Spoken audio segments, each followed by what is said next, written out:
We push back. Not because we're difficult, but because a part of us is still protecting this right to be our own person.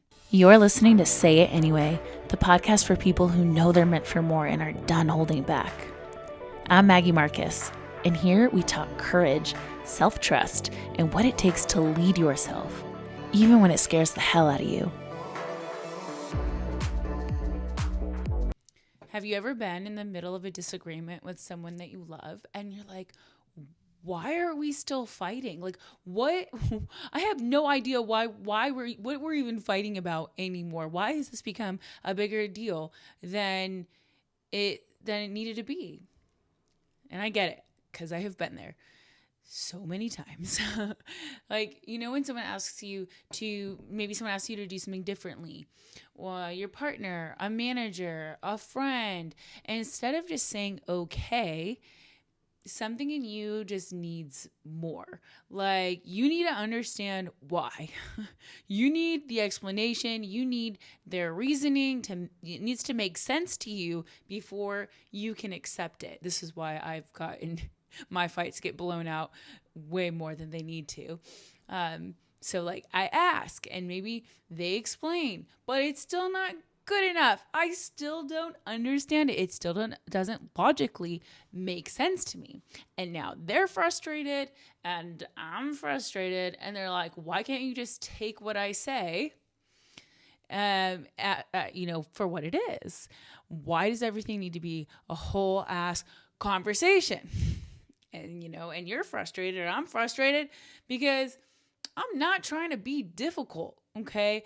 I am genuinely just trying to understand, and I'm just trying to get some clarity and to make it make sense to me. And I need logic before I can move forward. And when I don't get that, when someone says, just because, or can you just trust me on this, or why does it matter? Something resists hard. Because here's the thing. If you're like me, you're not trying to fight. You're not trying to pick a fight. You're just trying to understand. And to you, that feels completely reasonable, logical even. If I can just get him to explain it better, it'll click and I can move on. But from their side, it feels like resistance and like you're interrogating them. Like a simple request has now turned into a negotiation and an argument. And so everyone's frustrated. And somehow this tiny thing became this whole big thing. Again, if that's ever been you, stay with me, because it's never actually about the explanation. See, this hit me hard the other week because me and my fiance, we were just having one of those weeks where we were just kind of like butting heads. And I found this recurring theme coming up where I was like, I just feel like I'm just trying to understand or be understood. I went to a appointment with my parents. Went with me to pick up my wedding dress. Well, I went to try it on because it just came in to the shop, and they were like, come in and see if everything's all good. So they took me, and we went to have a nice early dinner, and it was just a good time. It was a good day. But I was also trying to get some stuff done. I had wanted to finish editing my podcast because it needed to be published that day. I have weekly goals and deadlines. So I'm trying to get that done in between. And I'm on my way home from the dinner with my parents. And I'm thinking, I'm almost done with the editing. Let me just I just got to hurry up and finish that. I know James is home, and I want to be present when I walk in the door and hang out with him. So I park the car in front of my house and I turn it off, and I'm like, oh, let me just finish the editing. So I'm sitting in the car, finishing the edits, and I look up and I see James waving at me through the window. I look back down at my phone and I see a text. Hi, are you coming in? What are you doing? And I text back. I said, I'm just finishing my editing. And so I keep on finishing the editing. It's 5 minutes go by. I get another text. why don't you just like, can't you just come in and say hi? ... question mark. You know, when you get the ... like there's a little, it's a little loaded. There's a little attitude coming behind that, you know? And so I'm like, ugh, okay. All right. I just kind of like try to wrap up. I don't actually finish because I'm like, I feel like he's waiting for me. So I go into the house and I'm just like, hi. And I greet him with like positive energy because, you know, I'm not going to make a thing out of this. And he's like, hey, but I can tell he's still a little, there's something off. And so we're sitting on the couch. I'm like, is everything okay? And he's basically goes on to tell me that like he wished that I would have just come in first and like said hi and like been excited to see him and then been like, hey, I'm just going to finish up some stuff, like communicate that to him. Like I'm going to go and like, let me finish doing this. And it made him feel like I wasn't excited to see him. And so I'm like, well, I'm trying to make him understand. I'm like, I'm just trying to like finish the edits so that I could come in here and give you my full presence and it not be in the back of my mind. Like logically, that makes sense. I'm like, why would I come in there and tell you that and then go isolate myself? Why don't I just finish it? So I'm trying so basically it started this argument, just back and forth, and I'm trying to make him understand and I'm trying to see his perspective. So I'm pushing back and he's just like, and then he says this, he's like, why do you always push back? Why can't it be easy? Why can't I just ask for that? And it's a simple, sweet request. And you just be like, okay. Like, why does it always have to be a thing? And that kind of hit me because it brought up something. And I remember because my brother, when I used to get in arguments with my brother, when we lived together, when we were growing up, he used to say something in a similar vein. And so that sat with me. And I happened to see my brother the next day and I asked him about that. I said, you know, when you used to say that, like, tell me, like, what was it that you were noticing? Because I'm always looking to better understand myself. And so that I can improve improve myself, improve my relationships, and improve the quality of those things. And so I'm talking to him about it. And as we're talking, a light bulb went off. I realized that this desire to understand, this pushback, I'm like, where is that coming from? Where have I experienced that before in my life? And guess where? Where it usually stems back from. I remember always pushing back with my parents because the way I grew up as a first generation kid, there was a lot of cultural clashing around the way my parents were brought up and their mentality being, you know, Middle Eastern, having a different kind of upbringing than me, different values, traditions, expectations, all that stuff. There was always a clashing of the way that I was seeing things and the way that I was living in this like Western world with my friends and their parents and the lifestyle and the households that I would experience, and then coming home to my parents and having different rules and expectations. So there was always a clash. And then I would ask my parents for an explanation on something that didn't make sense to me, didn't fit logically from what I was seeing in my own experience through my own lens of the world and the way that I was experiencing things. My parents would say, that's just the way it is, or because I said so, or, you know, they wouldn't really explain. They didn't feel the need to explain. Or quite honestly, what I think is that they didn't really know how to explain because they were running on conditioning, cultural conditioning. And when I would push back, it created frustration for them because it was like, why can't my daughter just respect what I have to say? This is the way it is. This is the way it's been. That was one of the most frustrating experiences for me, not feeling like I was allowed to understand and to feel that unfairness in like my perspective of the world and feel that their perspective was different and to not feel a understanding of that, of why that had to be that way. All that to say, there was sort of this like realization, this light bulb that I was recreating that dynamic now with my partner or with my brother or whoever it was, when I kind of got that here's what it is, or here's what I need from you, or here's what I'm asking, and I don't understand, it doesn't make logical sense to me, I'm going to push back. I want to make it understand. I don't like the discomfort or that feeling that comes up in my body that now is that familiar feeling of, I don't get it. It doesn't make sense, but I just have to live with it.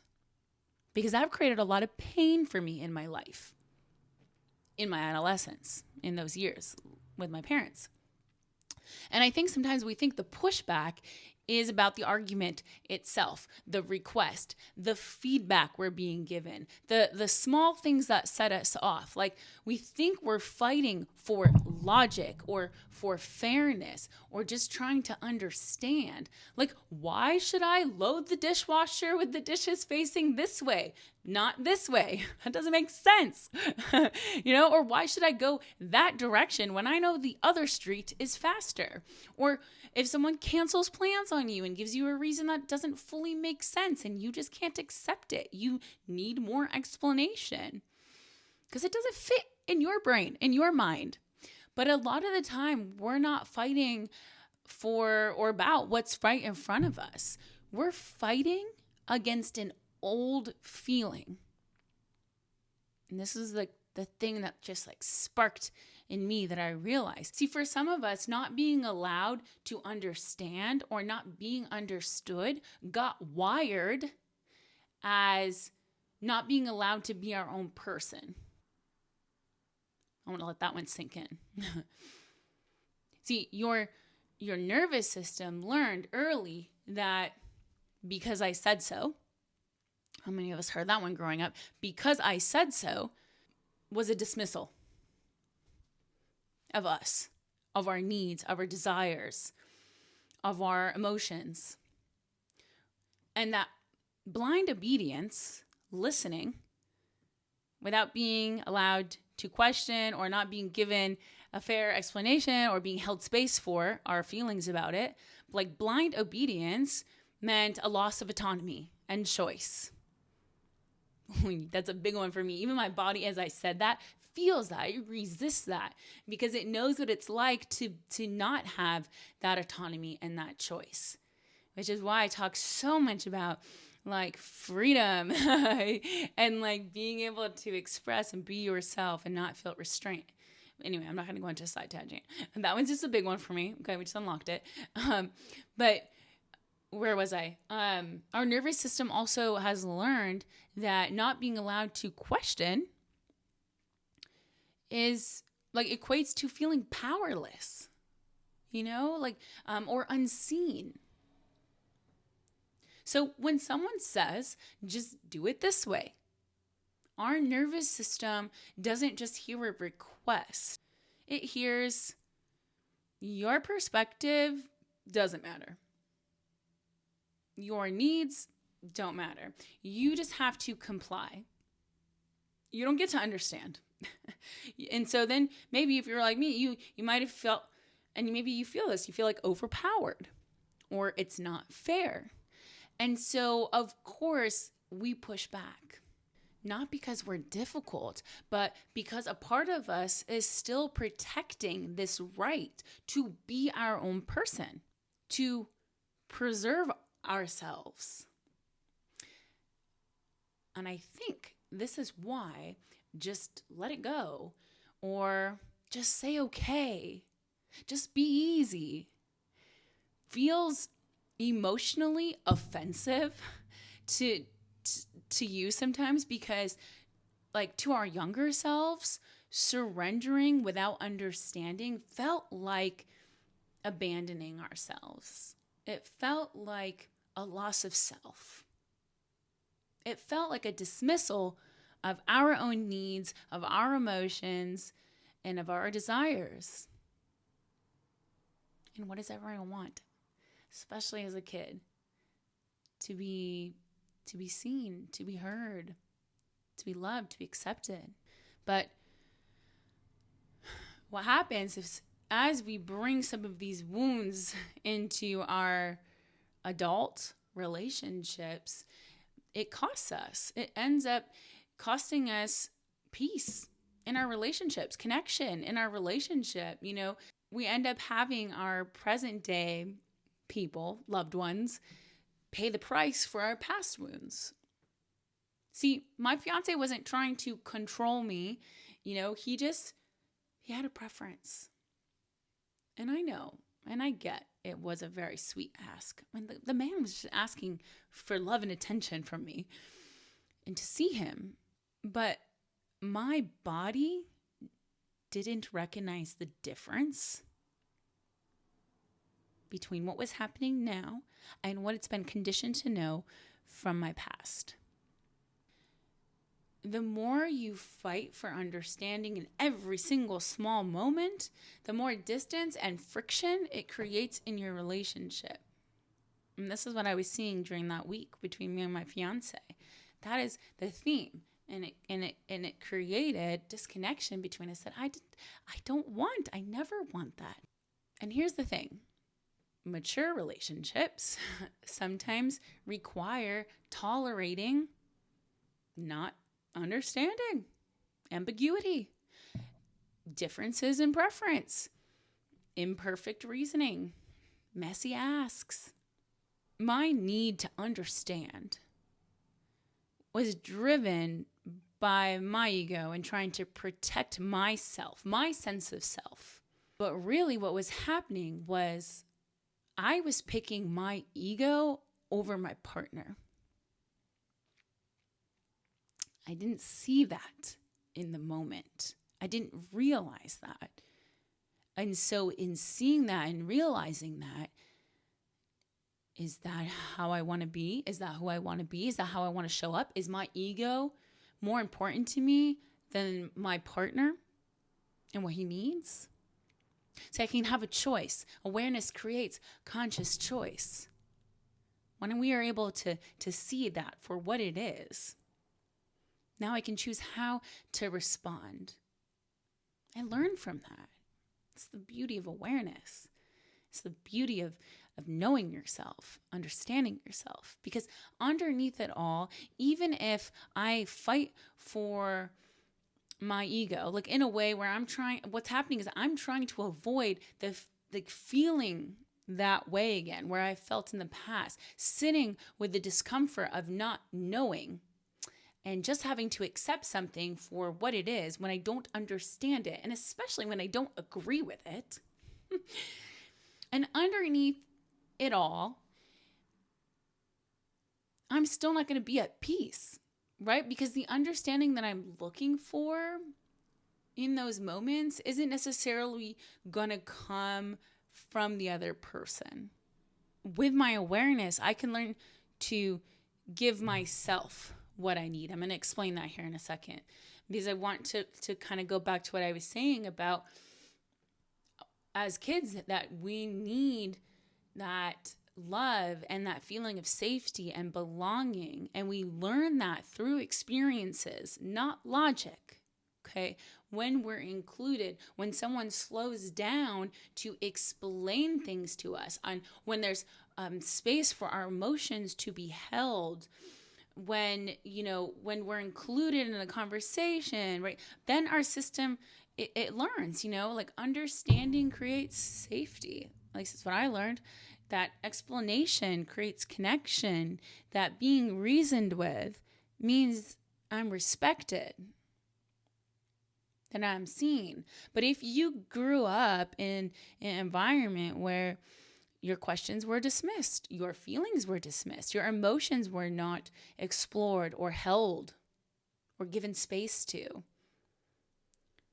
or invalidated, where your authority, your parents, whoever raised you, if they were emotionally disconnected, then the opposite happens. Then not having understanding is a lack of safety. Not having explanation is a lack of connection. Not being reasoned with means that you don't matter, that you're not respected. These are the meanings that we form as a result. So when someone says, it's not that deep, can you just do it the way I ask? Your body can interpret that as, you don't matter enough for me to explain myself. Or, if I don't defend myself or explain myself or make sure that I'm understood, then I'll disappear. Then I'm surrendering myself. So I've got to fight to preserve me. But sometimes the other person, they don't have a deeper explanation. They don't maybe process things the way that you do. Maybe they're tired. Or maybe it really is just a preference, not this whole big existential thing. So here's the light bulb. It's not about stop having needs or stop having opinions. It's this. You can stay connected to yourself without needing the other person to validate your inner world first. You don't need their understanding to know that your perspective is real. This is how you stay connected to yourself. You don't need their explanation to feel safe. Your sense of self doesn't have to hinge on the fact that this moment is resolved perfectly. Awareness creates choice. And now, when you see what's actually driving your reaction, you get to decide what to do with that, how you want to respond. Now, this is where discernment comes in, right? You can ask yourself, am I fighting for my dignity right now? Or am I fighting to avoid the discomfort of not getting a full emotional resolution? Because those are not always the same thing. Sometimes, your pushback is deeply valid. Sometimes you are being dismissed unfairly. Full stop. And sometimes the nervous system is trying to solve an old wound in present day, right now, in this moment, that doesn't actually require that level of defense. See, the shift is not becoming passive. It's being able to say internally, okay, I don't fully understand this, and I can still choose consciously how I want to respond. Because notice the difference here. Notice the difference between fine, whatever, that is shutting down and abandoning yourself, versus I see my perspective, I honor that I still feel resistant, and I am deciding that this situation isn't important enough to turn it into a battle for validation. That is grounded choice. Being able to honor your inner world, to not invalidate yourself, and still choose how you want to show up in that moment or what you're choosing to value. Like, I might still think that it wasn't a big deal to sit in my car and finish my edits before I walked in the door. But me trying to make him understand that, or me trying to understand what was the big deal from his perspective, wasn't going to get me what I ultimately want. I value more of our connection, and I value his need for love more than my need to understand and feel a sense of safety from that, from feeling like he gets it. No. It's not. It doesn't have to be like that. It doesn't have to be that big of a thing. Like, that is not as important to me as making sure he feels seen, loved. In that way, we are not betraying ourselves. Okay, like we're not sitting here saying like, okay, well, I shouldn't feel like this, or I guess I'm wrong, or my perspective doesn't matter, or saying my feelings are stupid, or shutting down. That's how we lose ourselves, right? being grounded and being grounded in choice and in flexibility is I still know why this feels important to me. I still understand my perspective, and I don't need to convince them in order for my experience to be real and valid. Now, before you go thinking that this means that now you've just got to go along with everything and people please, whoa, shut that down. No, it doesn't. No, girl, boy, no. All right. There's a really important distinction here because I talk a lot about not editing yourself and not, performing, not changing yourself to be acceptable to other people, to be lovable to other people, right? But when I say don't edit yourself, that does not mean you say every impulse out loud, you never regulate yourself, you never adapt to context, you never consider impact, you never choose restraint. I'm not saying that. That's not what it means. That's not what it means when I say don't edit yourself. The real distinction is, where's the come from? Are you abandoning yourself or are you consciously choosing how you want to respond? Editing yourself out of fear, right, sounds like I can't say this or they'll reject me or I need to shrink to keep the peace or I'll swallow this so I don't look bad to them. But conscious choice sounds like I see my reaction, I understand where it's coming from, and I'm deciding that this moment doesn't require a battle. See the difference? One is self-abandonment and the other is self-leadership. You're not trying to stop having a voice. You're trying to stop letting an old wound speak for you. So, I'm getting hot and heated about this. It's probably because all the windows are closed. Okay, so next time you feel that resistance rising in you, you know the feeling I'm talking about. Pause and ask, am I fighting for something real right now? Or am I fighting against an old feeling? Am I trying to protect and defend something from the past? So you don't have to resolve it out loud. You just got to notice it. Just notice what's coming up. Because the moment that you see it, you have a choice. And you can choose your relationship. You can choose your peace. You can choose to stay connected to yourself without needing the other person to fully meet you in that moment. That's not a weakness. That's not self-abandonment. That's not self-surrendering. That's just it. That's actually empowerment. You get choice. You give yourself that, and that is freedom. You are not being run on automatic by old patterns and old ways of being that do not serve you in your true values and desires now, adult you. See, I spent years thinking that I pushed back because I needed to understand. And deep down, thinking that I was the smarter one and, I knew better. And yeah, maybe there was a part of me that just, I did need to understand. Like maybe that was a part of it. But I think what I was really looking for underneath all of it was proof that my inner world mattered.